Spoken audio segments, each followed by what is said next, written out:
صلی اللہ علی محمد صلی اللہ. بسم اللہ الرحمن الرحیم.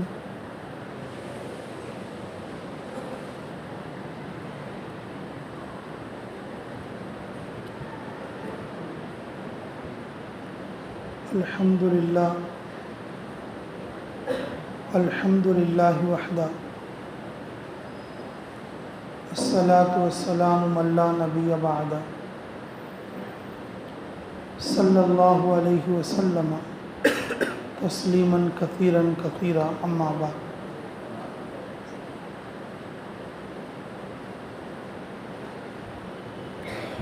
اللہ رب العزت نے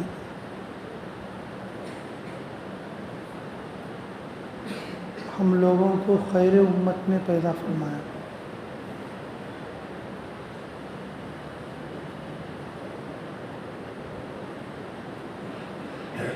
خیر امت کا لقب اللہ رب العزت نے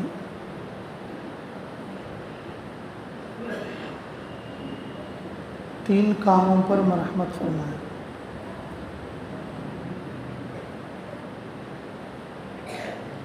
پہلا کام ہے اخرجت للناس، اپنے بیوی بچوں کے لیے مال و دولت کمانے کے لیے بڑے بڑے گھر بنانے کے لیے یہ امت نہیں نکالی گئی، بلکہ اپنا جان و مال انسانوں پر لگانے کے لیے نکالی گئی. اخرجت للناس. دوسرا کام بتایا تأمرون بالمعروف، نیک کاموں کا حکم کرنا. سب سے بڑی نیکی بندے کو اللہ سے جوڑنا ہے.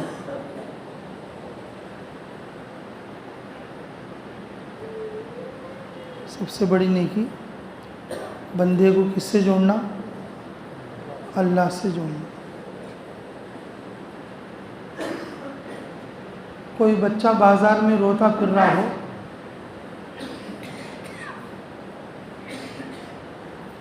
تو ایک آدمی نے دیکھا یہ بچہ رو رہا ہے، اس کو کچھ کھانا کھلا دو، تو کھانا کھلا دیا.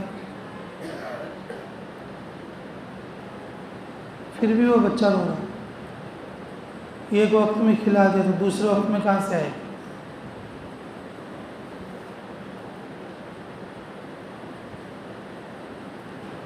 تو پھر دوسرے نے دیکھا یہ بچہ رو رہا ہے کہ چلو، تو اس کا بدن گرم ہو رہا ہے، اس کو علاج کرا. مگر علاج بھی کرا دیا پھر بھی رو رہا ہے.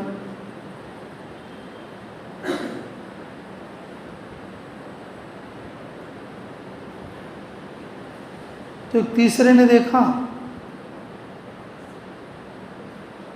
کہ شاید سردی کا موسم ہے، اسے سردی لگ رہی ہوگی اس لیے رو رہا ہے، کچھ معقول کپڑا دلا دو.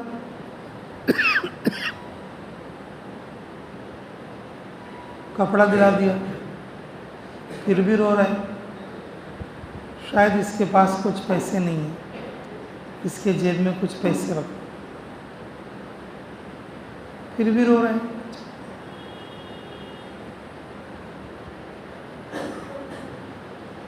پھر ایک نے اس بچے کو لے کر محلے میں چلا پھرا، لوگوں سے پوچھا تاچھا، تو معلوم کیا یہ بچہ کس کا ہے، تو معلوم ہوا یہ بچہ فلانے کا ہے. لے جا کے اس کے باپ کے ہاتھ میں دے دیا،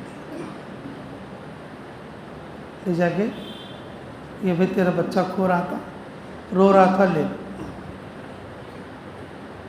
تو وہ جو باپ تھا بچے کی تلاش میں تھا، بہت خوش ہو گیا. تو اس باپ نے اس کو کچھ انعام دیا. اس کے باپ نے اس کو کیا کیا؟ انعام دیا۔ پہلے والے لوگوں نے کھانا کھلایا، کپڑا پہنایا، علاج کرایا، پیسے دیا، پھر بھی اس کی حاجت پوری نہیں ہوئی، روتا ہی رہا، پھر بھی اس کی حاجت نہیں۔ اس بچے کے ساتھ سب سے بڑی نیکی یہ تھی کہ اس کو اس کے باپ سے ملا، اس کا باپ کھانا بھی کھلائے گا، کپڑے بھی پہنائے گا، علاج بھی کرائے گا، اور اس کے خرچوں کو پیسے بھی دے گا، بلکہ اپنی کمائی کا حصہ بھی دے گا، اپنی کمائی کا حصہ بھی دے گا۔ لوگ سمجھتے ہیں اس وقت میں امت پریشان ہے، پیسہ دے دو، امت پریشان ہے، کپڑا دے دو، امت پریشان ہے، کھانا کھلا دو، امت پریشان ہے، علاج کرا دو، پریشانی دور ہو جائے گی۔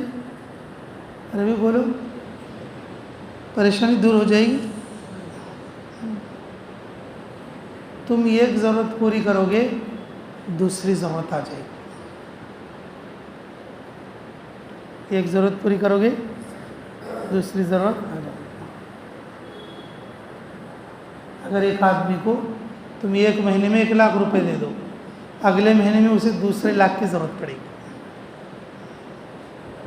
ایک آدمی کو ایک مہینے میں تم 50,000 دے دو، دوسرے مہینے میں اس کو دوسرے 50,000 کی ضرورت پڑے گی۔ ایک آدمی کو تم ایک مہینے میں 10 لاکھ دے دو، اور دوسرے مہینے میں اسے دوسرے 10 لاکھ کی ضرورت پڑے گی۔ ضروریات لامتناہی ہیں،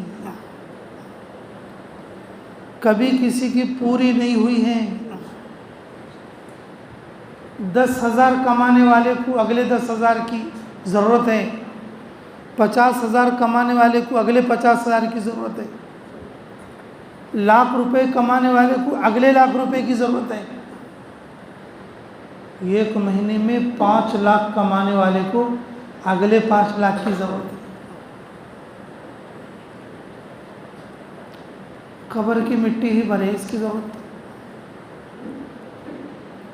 اس کے دماغ میں جو سوال ہے اس کو کون پورا کر سکتا؟ قبر کی مٹی ہی بھر سکتی ہے۔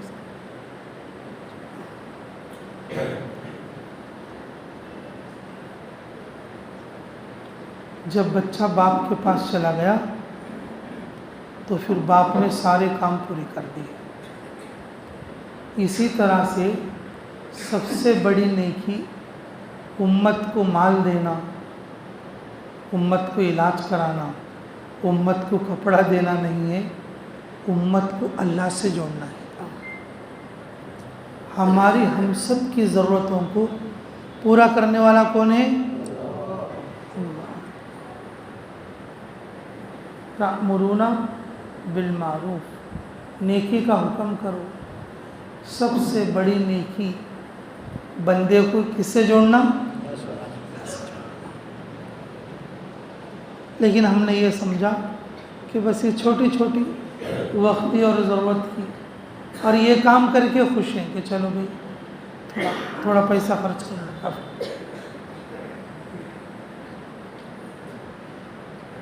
تھوڑا سا سہارا لگا دو کام ہو جائے گا۔ کام کسی کا اس وقت تک نہیں بنے گا جب تک کہ وہ اپنے مسئلے اللہ تعالیٰ سے حل نہ کرا لے، جب تک کہ اپنے مسئلے کس سے حل نہ کرا لے؟ اللہ سے حل نہ کرا لے۔ یہ قبیلے کی عورت اپنے بیٹے کے ساتھ مدینہ منورہ تشریف لائی۔ مدینہ منورہ میں آ کر کہا میں مسلمان ہو کر آپ کے پاس آئی ہوں۔ رسول اللہ صلی اللہ علیہ وسلم نے اس کے بیٹے کو مردوں میں رکھ دیا اور عورت کو عورتوں کے اندر روانہ کر دیا۔ جب دونوں رہنے لگے تو چند دن کے بعد اس کے بیٹے کا انتقال ہو گیا۔ تو صحابہ نے کہا کہ یا رسول اللہ اس ماں کے بیٹے کا انتقال ہوا، کہ اچھا ٹھیک ہے تم جنازہ تیار کرو اور اس کی ماں کو بھی خبر کرو۔ تو نماز قریب تھی تو اس کی ماں آئی، بولی کہ یا رسول اللہ اگر یہ میرا بچہ دفن ہو گیا تو میرے قبیلے والے مجھے طعنہ دیں گے، تو پھر کیا ہونا چاہیے؟ مجھے مہلت دیں، ابھی اس کے جنازے کی نماز نہ پڑھے، میں 2 رکعت نفل پڑھوں۔ رسول اللہ صلی اللہ علیہ وسلم نے اجازت دی اور اس نے 2 رکعت اللہ سے پڑھ کر مانگا، اے اللہ قیامت کے دن تو میرے بچے کو زندہ کرے گا، اس وقت میں مجھے کچھ فائدہ نہیں ہوگا، تیرے دین کا بھی کچھ نفع نہیں ہوگا۔ اگر اس وقت میں اگر تو میرے بچے کو دوبارہ زندہ کر دیا تو میرا نفع ہو جائے گا، تیرے دین کا نفع ہوگا، میرے قبیلے والے اور مجھے طعنہ دینے سے بچیں گے، اور یہ ذریعہ بتا کر میں اپنے قبیلے والوں کو دین کی دعوت دوں گی اور وہ بھی مومن بنیں گے۔ رو کر دعا مانگا، ابھی ہاتھ بھی نہیں اتارے بچہ کفن کے اندر حرکت کرنا شروع کر دیا۔ رسول اللہ صلی اللہ علیہ وسلم نے فرمایا اس کو نکالو، تو سر کی گانٹھ کھول دی تو دیکھا کہ اس کی آنکھ کھلی ہوئی ہے۔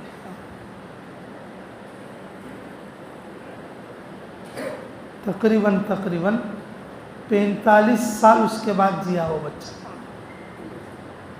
کتنے سال بولو؟ اس عورت کے قبیلے میں سے 53 آدمی ایمان میں قبول ہوئے۔ کتنے آدمی؟ 53 آدمی ایمان قبول کرے۔ سوچو تو صحیح،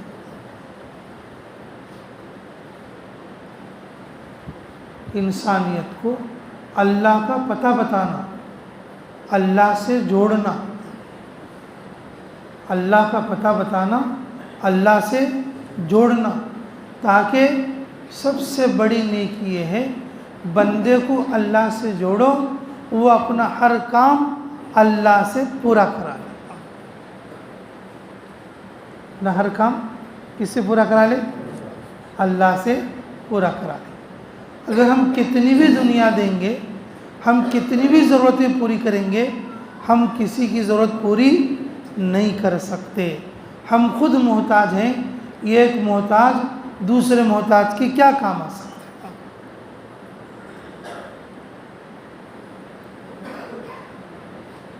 تو تیسرا کام ہے وَنَهِيَ عَنِ الْمُنْكَرِ،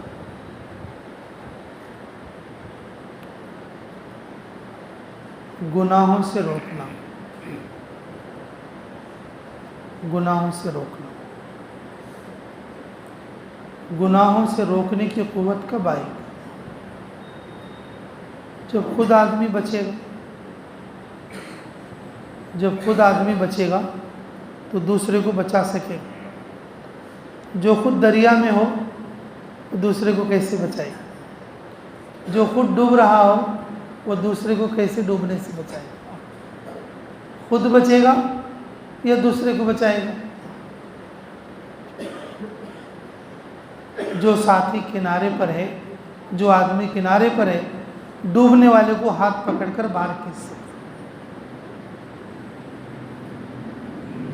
اور جس چیز میں خود ملوث ہو وہ دوسرے کو اس چیز سے کیسے نکال سکتا؟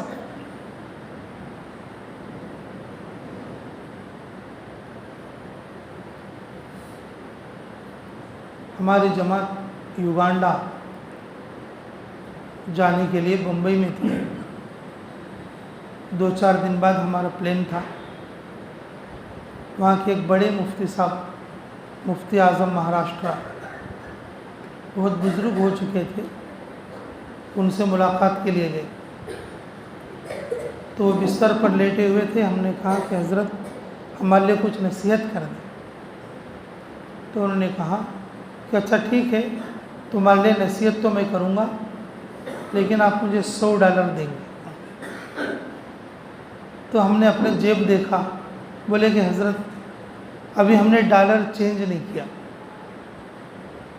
آج کل میں ہم اپنے پیسے ڈالر میں چینج کریں گے، کیونکہ بیرون جانے کے لیے ڈالر لے جانے پڑتے، پیسے دے کر ڈالر لے کے جانے پڑتے، تو جیسے ہم چینج کریں گے ڈالر آپ کو لا کر دے دیں گے۔ تو حضرت نے فرمایا کہ یاد رکھو میری یہی نصیحت ہے، جو چیز تمہارے پاس نہیں ہوگی وہ دوسرے کو نہیں دے سکیں گے آپ،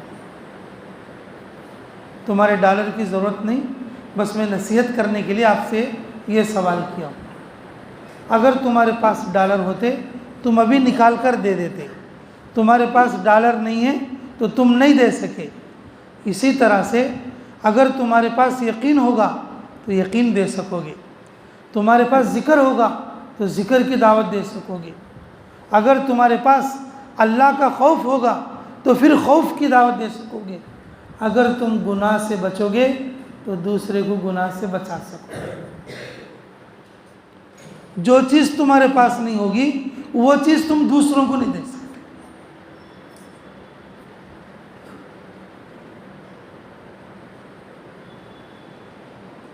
نہیں عن المنکر، گناہ سے بچانا اس وقت میں ممکن ہے جب ہم خود کیا کریں؟ گناہ سے بچیں۔ اب گناہوں میں سب سے بڑا گناہ کون سا ہے؟ سب سے بڑا گناہ کون سا ہے میرے عزیز؟ کفر اور شرک۔ کیا ہے بولو؟ کفر اور شرک۔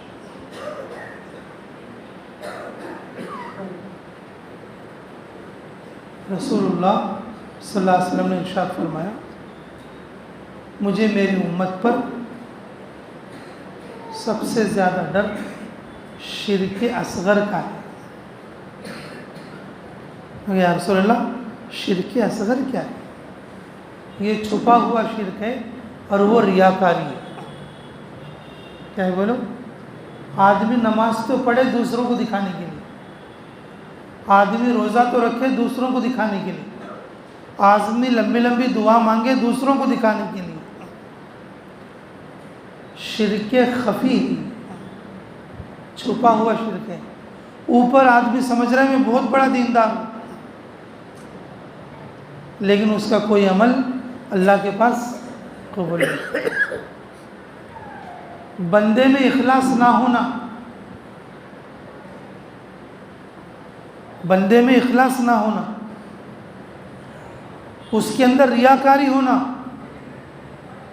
دنیاوی اغراض کے لیے کوئی عمل کرنا، یہ شرک خفی ہے۔ لوگوں کو یہ شرک نہیں سمجھ میں آئے گا، لیکن اللہ کی نظر میں وہ شرک ہے، اور یہ اللہ سے دوری ہے۔ سب سے بڑا گناہ اللہ سے دوری ہے، اللہ کو بھول جانا ہے، اللہ کو یاد نہ کرنا ہے، اللہ کو یاد نہ کرنا ہے، سب سے بڑا گناہ۔ لیکن میرے عزیزو، یہ وقت ایسا ہو گیا ہے، یہ زمانہ ایسا ہو گیا ہے، ہم نماز تو پڑھتے ہیں، پوری نماز میں ایک بار بھی اللہ کا خیال نہیں آتا، پوری نماز میں دنیا کا خیال ہے، پوری نماز میں چیزوں کا خیال ہے، پوری نماز میں اور حالات کی طرف دھیان ہے، پوری نماز میں ایک بار بھی کس کی طرف؟ اللہ کی طرف۔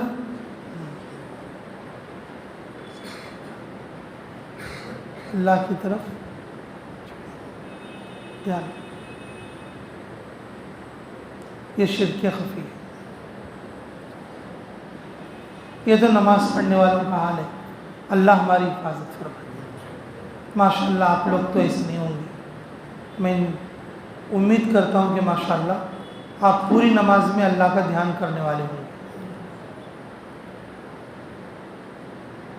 لیکن میرے عزیزو، اور جو لوگ دین سے اور نماز سے دور ہیں، بہت سارے لوگ ایسے ہیں جن کو صبح اٹھنے سے لے کر رات کے سونے تک بسم اللہ کہنے کی بھی نوبت نہیں۔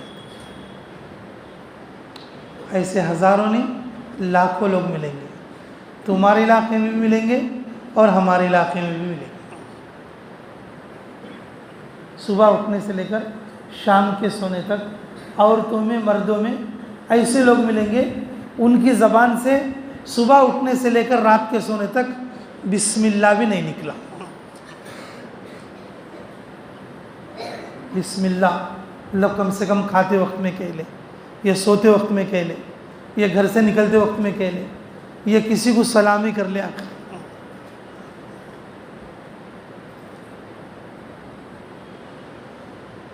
تو کس چیز سے اور کیسے کیسے اور کس طرح سے محنت کریں.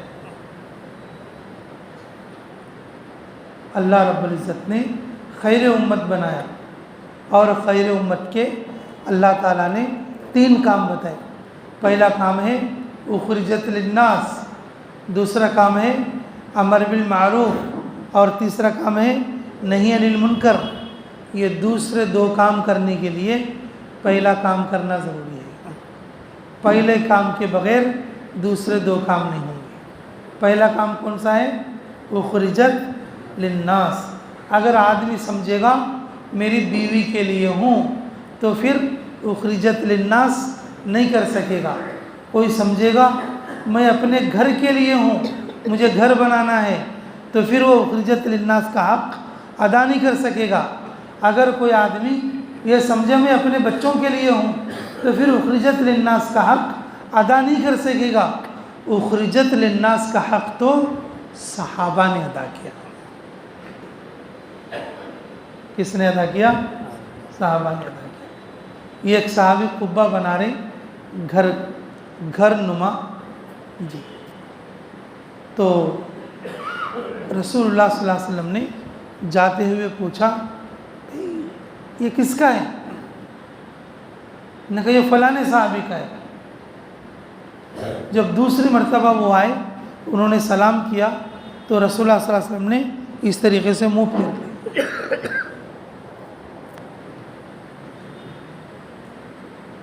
انہوں نے پوچھا کہ کیا بات ہوگی؟ تو بات تو کچھ نہیں ہوئی. جب ہم چل رہے تھے, یہ جو تم تعمیر کر رہے تھے قبے کی, اور اس کو دیکھ کر پوچھا کہ یہ کس کا ہے؟ تو اس صحابی نے اپنے گھر کو ڈھا دیا. جو بنا رہے تھے اس کو زمین بوس کر دیا, اور جا کر کہا بھی نہیں کہ یا رسول اللہ میں نے تمہیں راضی کرنے کے لیے اور اس مکان کو میں نے ڈھا دیا. اس مکان کو میں نے ڈھا دیا. جب کسی دوسرے وقت میں رسول اللہ صلی اللہ علیہ وسلم نے جب ادھر کو گزرے, بولے ارے یہ تو یہ وہ مکان بنا رہا تھا. میں نے کہا یا رسول اللہ آپ کی ناراضگی پا کر انہوں نے اس کو نکال دیا. تو رسول اللہ صلی اللہ علیہ وسلم نے فرمایا کہ ہاں, ہر وہ تعمیر جو ضرورت سے زیادہ ہو انسان کے لیے وبال ہے. انسان کے لیے کیا ہے؟ وبال ہے. ہر وہ تعمیر جو ضرورت سے زیادہ ہے انسان کے لیے.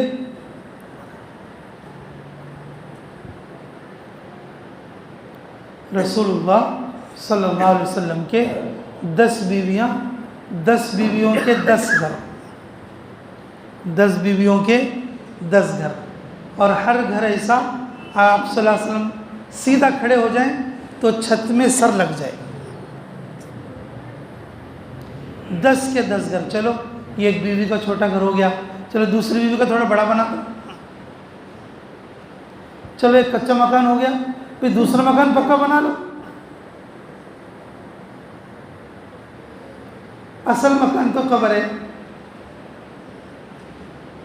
اصل مکان تو کون سا ہے بولو؟ آرام کرنے کی جگہ, سکون پانے کی جگہ قبر ہے. اس کو بھول گئے, اس کو بھول گئے. اخرجت للناس اس وقت میں ادا ہوگا کہ جب ہم کہ اس آفت سے بچ جائیں. اخرجت للناس کا حق اس وقت میں ادا ہوگا کہ ہم اس آفت سے بچ جائیں. ضرورت سے زیادہ تعمیر سے اور اس کو سجانے سے اور اس کے اندر سامان کے جمع کرنے سے بچ جائیں, تو پھر ہم اخرجت للناس کا حق ادا کر سکیں.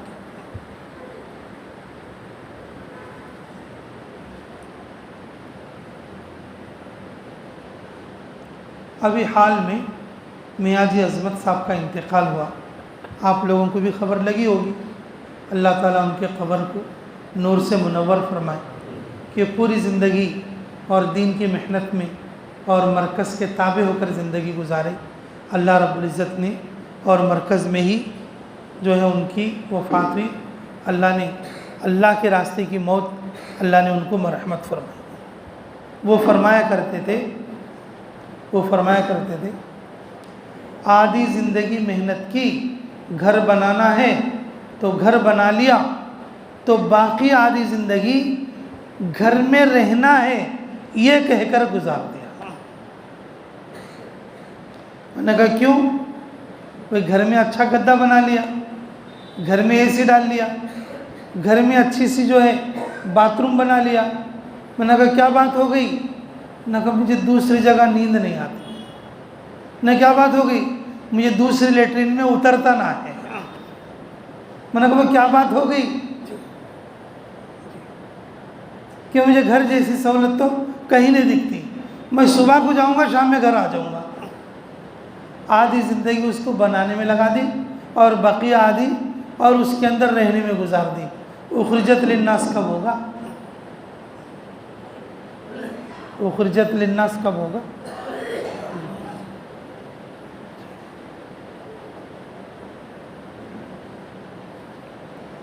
اخرجت للناس کا حق تو اس وقت میں ادا ہوگا کہ جب ہم ان ساری جو ہے بلاؤں سے، ان ساری مصیبتوں سے باہر نکلیں۔ رسول اللہ صلی اللہ علیہ وسلم کی 10 بیویاں اور 10 کے 10 گھر ایسے کہ آپ کھڑے ہو جائیں تو آپ کا سر چھت میں لگ جائے، گھر میں داخل ہونے کے بعد سر جھکا کے رہنا پڑے، اور اتنی جگہ کہ اگر ایک چارپائی ڈال دیں اور دوسرا جو ہے دوسری چارپائی کے لیے جگہ نہیں، دوسری چارپائی کے لیے جگہ۔ اماں جان عائشہ صدیقہ فرماتی ہیں میں سو جاؤں تو دوسرا آدمی کھڑے ہونے کے لیے جگہ نہیں۔ جب کبھی آپ صلی اللہ علیہ وسلم مسجد میں اپنے گھر میں نماز پڑھتے تو میں پیر سکڑ کر سو جاتی ہوں، تو رسول اللہ صلی اللہ علیہ وسلم کھڑے ہو کر ٹھیک سے نماز پڑھتے، کھڑے ہو کر ٹھیک سے کیا کرتے؟ نماز پڑھتے۔ تو میرے عزیزو، اللہ رب العزت نے رسول اللہ صلی اللہ علیہ وسلم کو مکہ مکرمہ سے مدینہ منورہ ہجرت فرمائی۔ مدینہ منورہ تشریف لانے کے بعد آپ صلی اللہ علیہ وسلم نے اپنے لیے گھر بنانا اس بات کی فکر نہیں کی، اور اس بات کی فکر کی اللہ کے لیے گھر بنانا۔ اس کے لیے اللہ کے لیے گھر بنانا، اللہ کا گھر بنانا تاکہ اس میں اللہ کی عبادت ہو سکے۔ اور ہماری فکر ہے ہم اپنے لیے گھر بنانا، یہ کوئی بری بات نہیں ہے، یہ کوئی بری بات نہیں ہے، ضرورت کی حد تک کے لیے ہو۔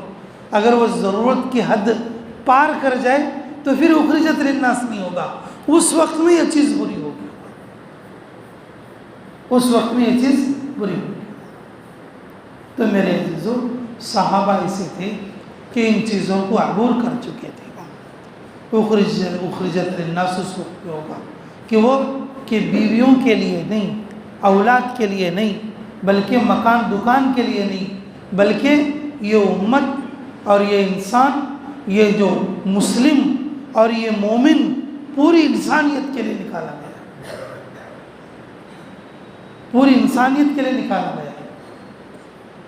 اب ہم خالص صرف دکان کے حوالے ہوئے، ہم اپنے کاروبار کے حوالے ہوئے، ہم خالص اور جو ہے اپنے بیوی بچوں کے حوالے ہوئے، بیوی بچوں کے حوالے ہوئے۔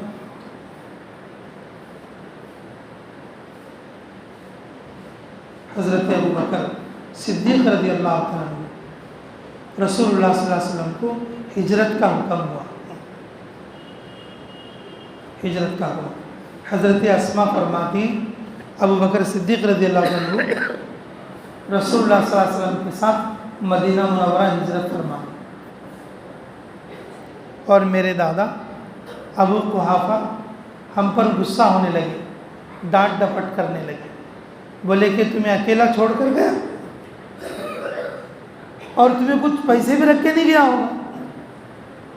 حضرت اسما فرماتی ہے اللہ کی قسم اس وقت میں گھر میں ایک درہم بھی نہیں تھا، لیکن میں نے اپنے دادا کو سمجھانے کے لیے جس محراب میں دینار و درہم ہوتے ہیں اس میں پتھروں کی موٹی موٹی کنکریاں ڈال کر اس کے اوپر میں نے کپڑا رکھ دیا۔ میرے دادا کو آنکھ برابر نہیں دکھ رہی تھی، میں نے ہاتھ لے جا کے اس پہ رکھا کہ دیکھو اتنا چھوڑ کر گیا ہے باپ۔ تب وہ بولے کہ چلو ہے تو تھوڑا ہی لیکن تمہیں چند دن کے لیے کام آ جائے گا۔ حضرت اسما فرماتی ہے حضرت ابوبکر صدیق رضی اللہ عنہ مدینہ منورہ تشریف لے گئے اور گھر میں ایک درہم بھی نہیں تھا۔ اخرجت للناس، بیوی بچے اللہ پر، کس پر بولو؟ بیوی بچے کس پر؟ اللہ پر۔ حضرت ابراہیم علیہ السلام حاجرہ کو چھوڑا تھا وادی غیر ذی زرع میں، فلسطین سے لے کر چلے تھے، ملک شام سے لے کر چلے تھے کہ کہاں چھوڑنا۔ جبرائیل کہتے جہاں چھوڑنے کا ارادہ کرتے نہیں، یہاں نہیں، جہاں چھوڑنے کا ارادہ کرتے دوسری جگہ، حضرت جبرائیل کہتے کہ یہاں نہیں۔ اور جب مکہ کی لق و دوق وادیوں میں آئے تو جبرائیل نے کہا یہاں پر چھوڑ دو، اور انہیں سواری سے نیچے اتار دی اور ماں اور بچے کے لیے، اور جانے لگے۔ اور حاجرہ علیہ السلام پیچھے ان کے چلنے لگی، بولے کہ ابراہیم کہاں جا رہے ہو، مجھے کیوں چھوڑ دیا یہاں پر؟ ابراہیم علیہ السلام کچھ نہ بولے، دوسری طرف منہ کر کے سواری پر اوپر بیٹھے رہے۔ حاجرہ نے خود کہا کہ اللہ کا حکم ہے، تو ابراہیم علیہ السلام نے سر ہلایا کہ جی۔ تو حاجرہ نے کہا ابراہیم تم چلے جاؤ، اللہ ضائع نہیں کرے گا، اللہ کا حکم آباد کرنے کے لیے ہوتا ہے، برباد کرنے کے لیے نہیں ہوتا ہے۔ اگر کوئی نماز پڑھے اس کی دکان برباد ہو جائے ایسا نہیں ہو سکتا، اگر کوئی نماز پڑھے اس کا کاروبار برباد ہو جائے ایسا نہیں ہو سکتا، اگر وہ نماز پڑھے اس کی بیماری بڑھ جائے ایسا نہیں ہو سکتا، اگر کوئی نماز پڑھے اور اس کا جو ہے نقصان ہو ایسا نہیں ہو سکتا۔ اللہ کا حکم آباد کرنے کے لیے ہوتا ہے، برباد کرنے کے لیے نہیں۔ اگر اللہ کا حکم ہے اللہ مجھے پرورش کرے گا اور میرے بچے کی بھی پرورش کرے گا۔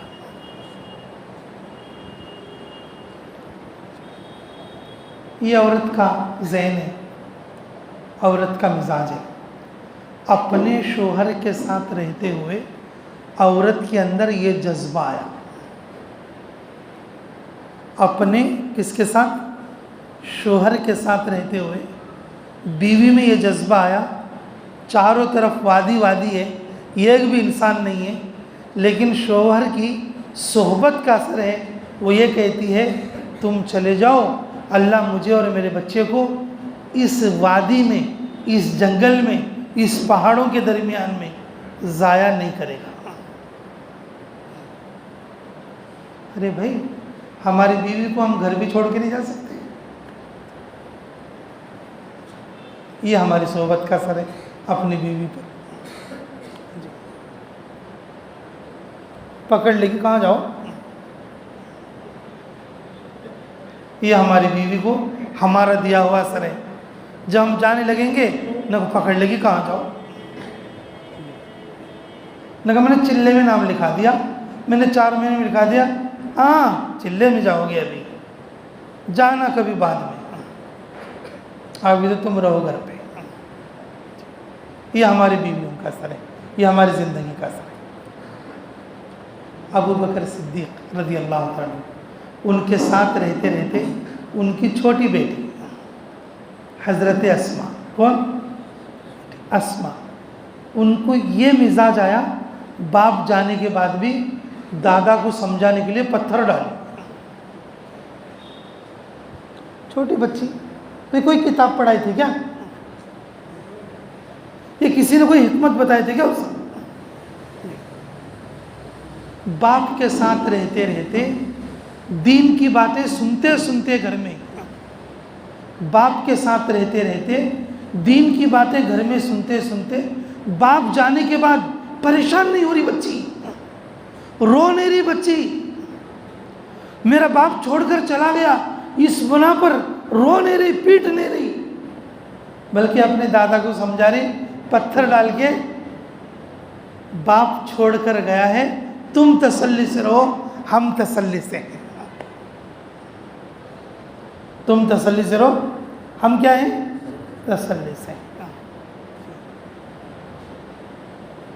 اس باپ نے اپنی بیٹی کے ساتھ کتنی دین کی بات کی ہوگی، تب جا کے اس بچی میں وہ خیال آیا۔ اچھا،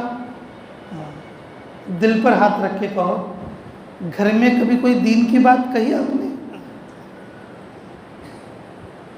اپنی بیوی سے، اپنی چھوٹی بیٹی سے، یا اپنے چھوٹے بچے سے؟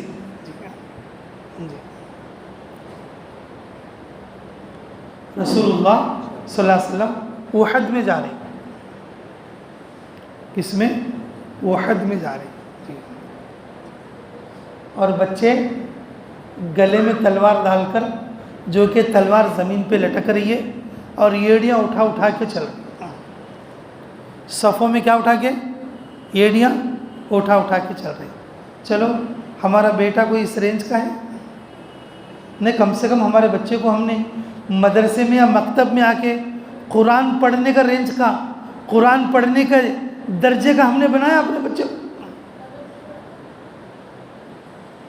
ان بچوں کو سمجھانے کون آیا تھا؟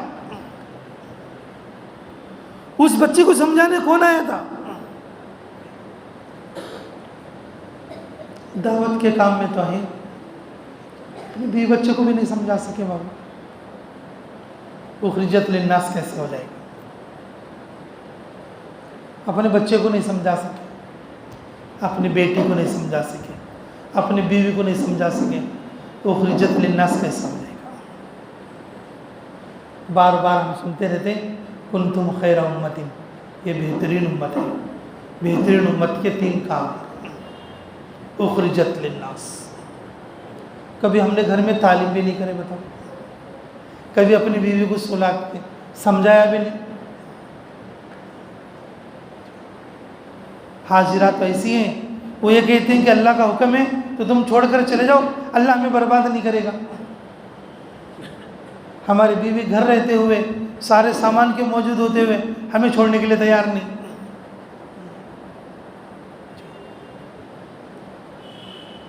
ہمارے بچے اللہ کے سامنے سر جھکانے کے لیے تیار نہیں، اور وہاں چھوٹے بچے ایسے کہ ایڑیاں اٹھا اٹھا کے چل رہے سامنے۔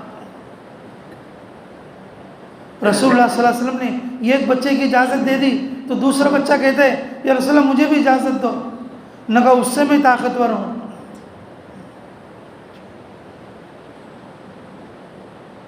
وہ میدان آج بھی ایسے ہی رکھا ہوا ہے مدینہ منورہ میں، احد کے راستے میں، جہاں پر ان دونوں بچوں کی کشتی ہوئی تھی۔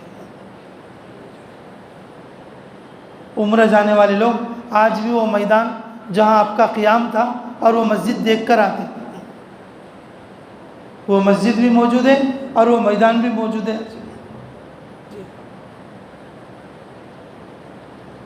بس یہی پہلی والی بات، جو چیز ہمارے اندر ہو وہ ہم اپنی بیوی بچوں کو بھی دے سکیں گے، پوری امت کو بھی دے سکیں گے۔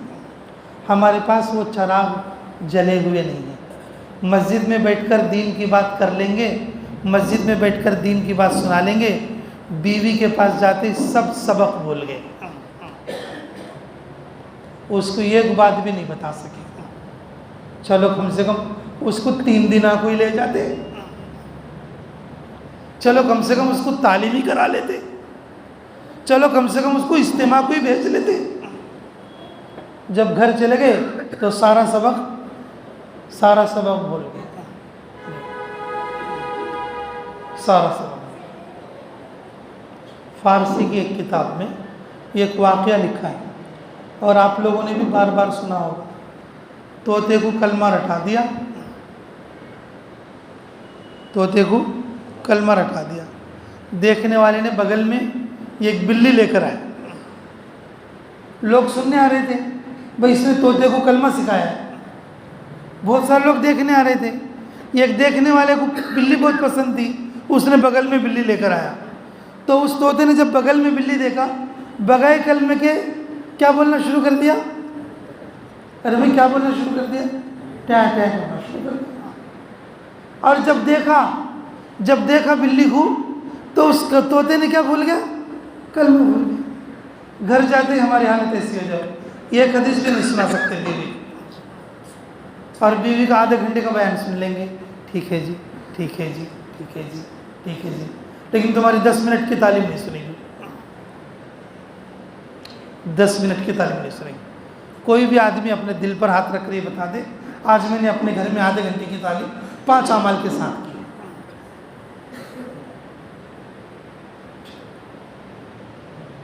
میں کل صبح کو لے کر چلا جاؤں گا اور اپنی بیوی کو 3 دن کے لیے، کوئی گارنٹی نہیں دے سکتا اللہ ماشاء اللہ۔ ہمارے علاقے کی بات بتا رہا ہوں میں، تمہارے ہاں جا بھی سکتے ہیں ماشاء اللہ، تمہارے ہاں کے لوگ طاقتور بہادر بھی ہوں گے، بلی کے سامنے بھی کلمہ پڑھ لیتے ہوں گے تمہارے طوطے تو، تمہارے طوطے تو بلی کے سامنے بھی کلمہ پڑھ لیتے ہوں گے۔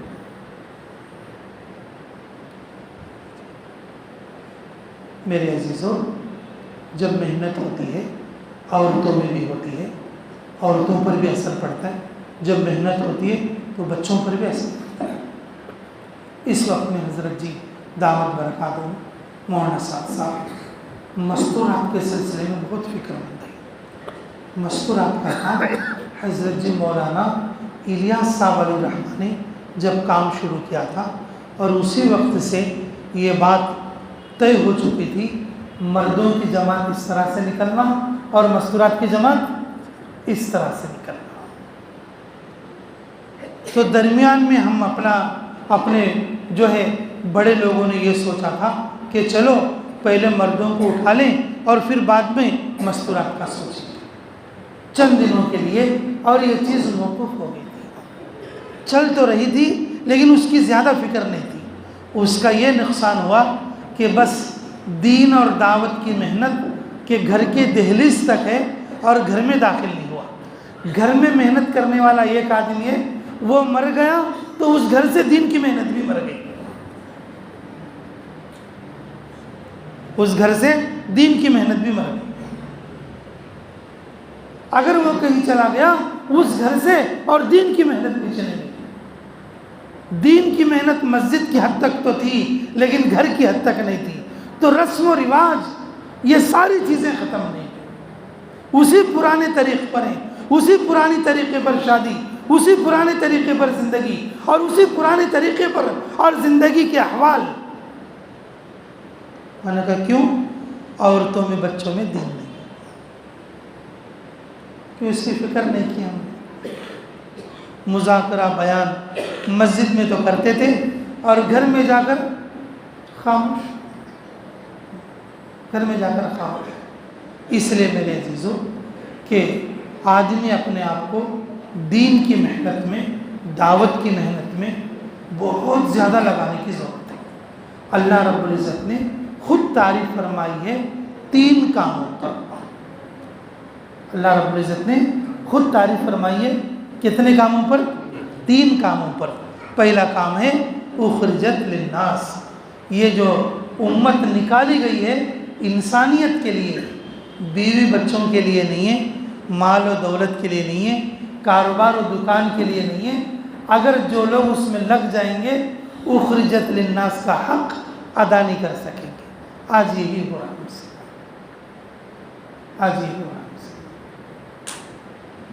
باہر اگر نکل گئے اور باہر دیکھا، جی ابھی ہماری جماعت صومالیہ گئی، اور صومالیہ میں مستورات کے چلے کے لیے ہی گئے تھے ہم لوگ، اور صومالیہ عرب کے حصوں میں سے ایک حصہ ہے اور حبشے کے نیچے رہتا ہے، اور صومالیہ کے اندر اللہ کے فضل سے اور تقریباً 40-50 سال سے اور کام جاری ہے، اور وہاں پر ہم نے لوگوں کا حال دیکھا جو بھی کام کرنے والے ساتھی، تو ہم کہتے ہیں ان سے کہ بھئی وقت کتنا لگائے ہو؟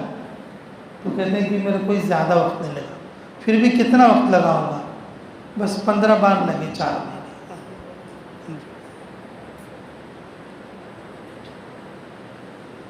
ایک سے پوچھا اچھا بھائی بتاؤ کہ آپ 4 مہینے کتنے بار لگائے؟ بولے جی مجھے تو یاد نہیں ہے، ویسے ہر سال 4 مہینے میں جاتا ہوں، ہر سال 4 مہینے میں جاتا ہوں۔ یہ گھر میں عصر کے بعد بات ہو رہی تھی، ابر مستورات کا اجتماع عصر کے بعد ہوتا ہے۔ 2 بچے اسٹوڈنٹ تھے پڑھنے والے اسکول کے، اور انہوں نے عصر کے بعد بیان میں نام لکھا دیا، عصر کے بعد بیان میں نام لکھا دیا۔ ہم نے تشکیل کی، نقد کون تیار ہیں بتاؤ؟ مردوں میں جو بیٹھے تھے انہوں میں سے بھی کچھ لوگ نام لکھا، عورتوں کے مستورات کے اندر سے بھی کچھ نام ہے۔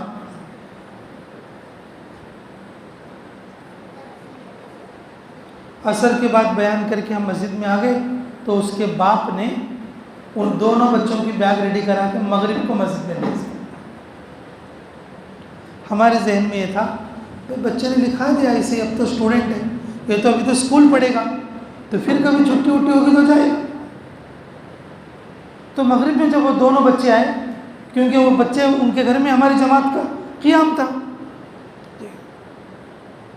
جماعت کا قیام تھا، ان سے پہلے ملاقات ہوئی تھی، یہ 11ویں میں تھا اور ایک 13ویں میں تھا، نہ کو تو پڑھائی پڑھ رہے تھے۔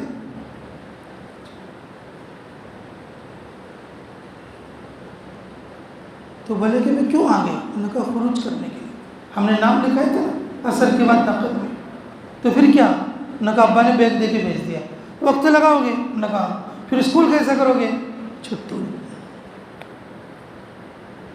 اس کے باپ نے کہا بیٹا اگر یہ 13 سال چلا بھی جائے گا، اگلے سال جو ہے اسی کو پورا کر، تو نے جو نیت کیا ہے اللہ کے راستے کی، اور اس کو تو پورا کر، روزی کا مالک تو اللہ ہے۔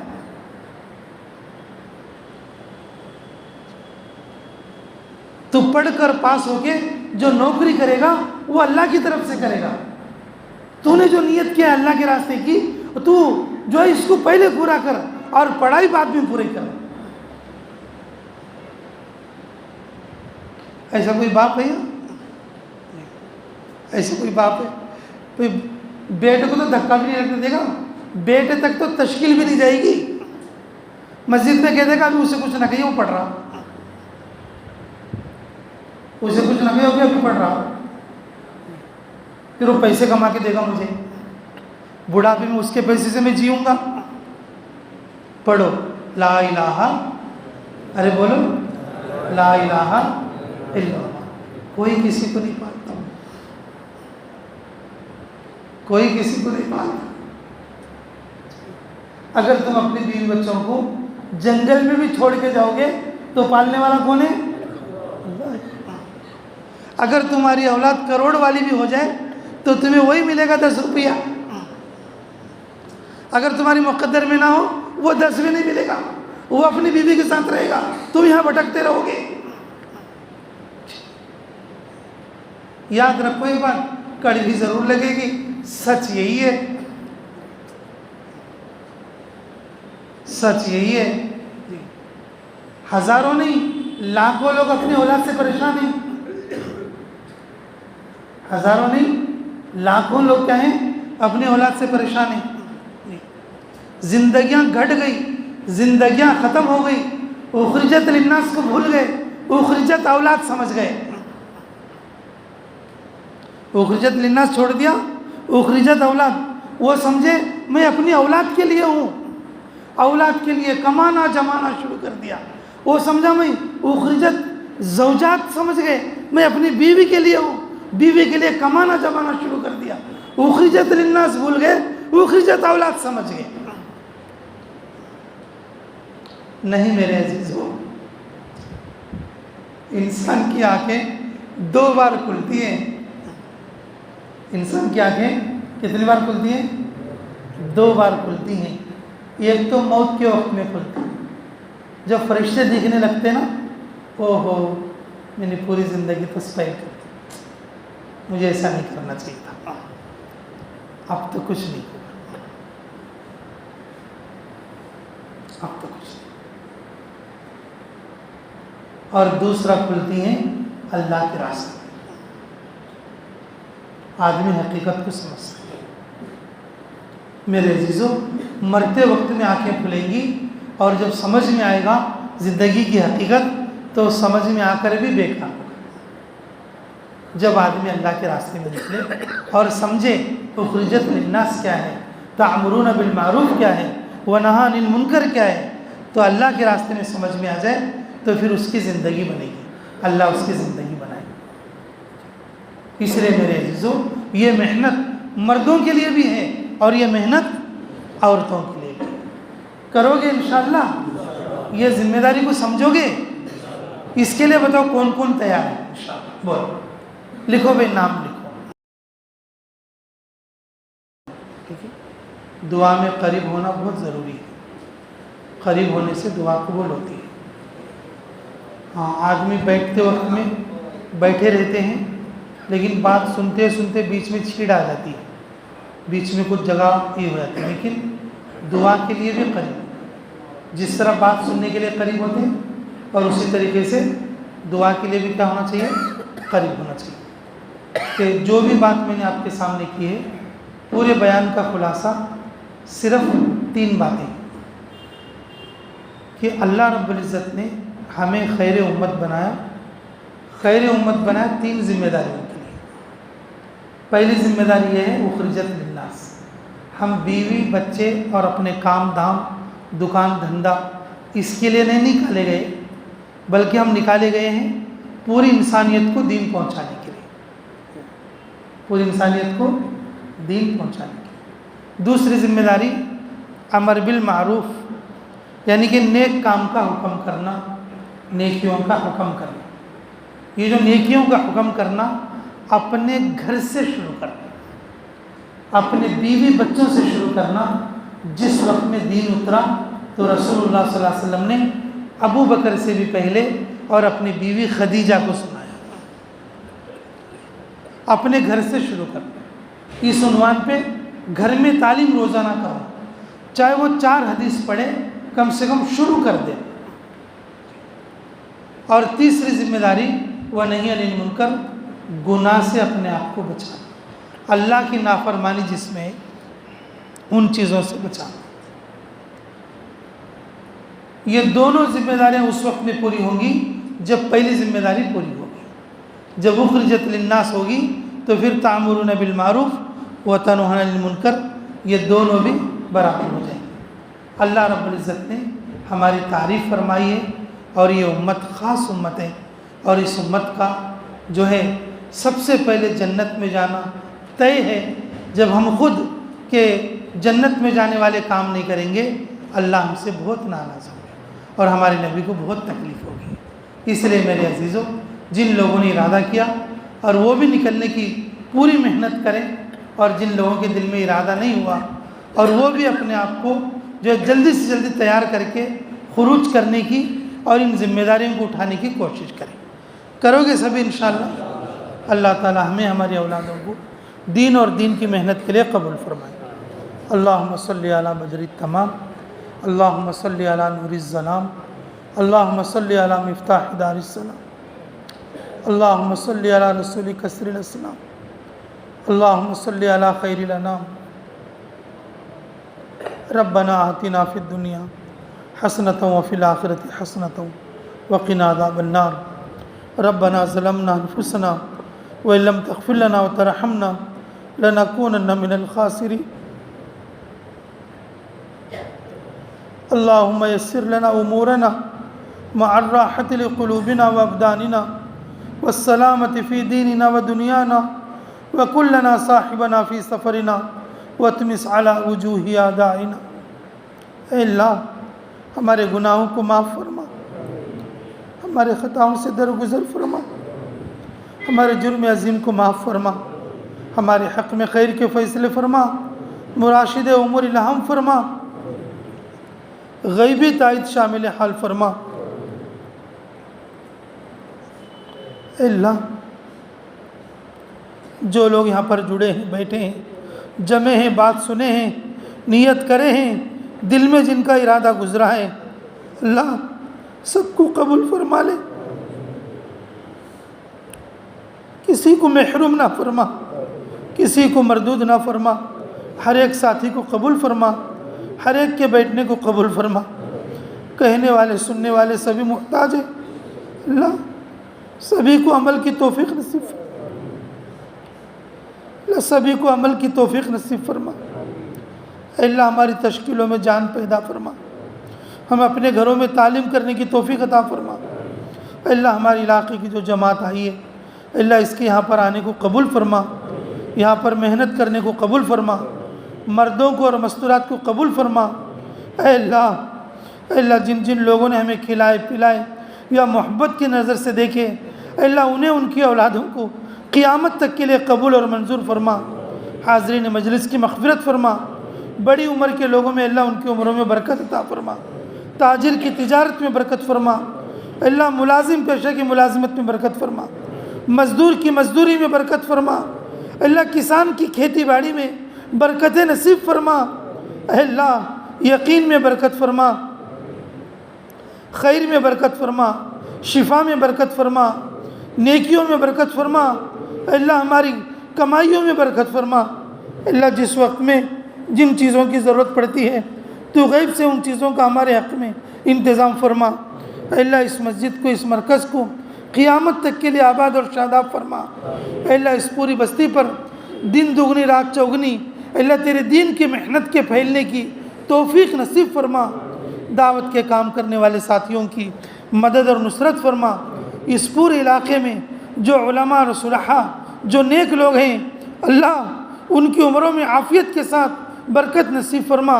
اللہ جو مکتب اور مدرسے ہیں، اللہ ان کو قیامت تک کے لیے جاری اور ساری ہونے کی توفیق عطا فرما۔ جو بچے پڑھ رہے ہیں، جو استاد پڑھا رہے ہیں، پڑھنے پڑھانے والوں کو بھی قبول فرما۔ جو ماں باپ اپنے بچوں کو قرآن پڑھا رہے ہیں، اللہ ان کو بھی قبول فرما، ان بچوں کو بھی قبول فرما، اس ماں باپ کو بھی قبول فرما۔ اللہ جن گھروں میں تعلیم ہوتی ہے، اللہ ان گھروں کو بھی قبول فرما، اس گھر کے ہر فرد کو قبول فرما۔ اے اللہ ہماری تمام عمر کی ہر جائز دعا کو قبول فرما۔ جن جن لوگوں نے دعاؤں کے لیے کہا یا لکھا، جن لوگوں کا ہم پر حق ہے، جو دعاؤں کے لیے کہنا چاہتے تھے نہیں کہہ سکے، اے اللہ ان سب کی ہر جائز دعا کو قبول اور منظور فرما۔ ربنا تقبل منا انك انت السميع العليم وتب علينا انك انت التواب الرحيم۔ اللهم صل وسلم دائما ابدا على حبيبك خير الخلق كلهم برحمتك يا ارحم الراحمين والحمد لله رب العالمين۔ جزاكم الله خير واحسن الجزاء، بارك الله، سبحان الله وبحمده، سبحانك اللهم وبحمدك، ونشهد ان لا اله الا انت نستغفرك ونتوب اليك۔